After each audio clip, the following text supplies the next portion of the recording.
The ability to travel to the US enables Kartel to engage directly with a vast fan base, collaborate with other artists, and participate in high-profile events and continued promotion of his singles and upcoming projects.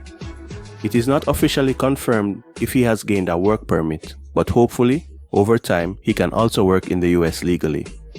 With the ability to perform in the US, Kartel can now reach a broader audience.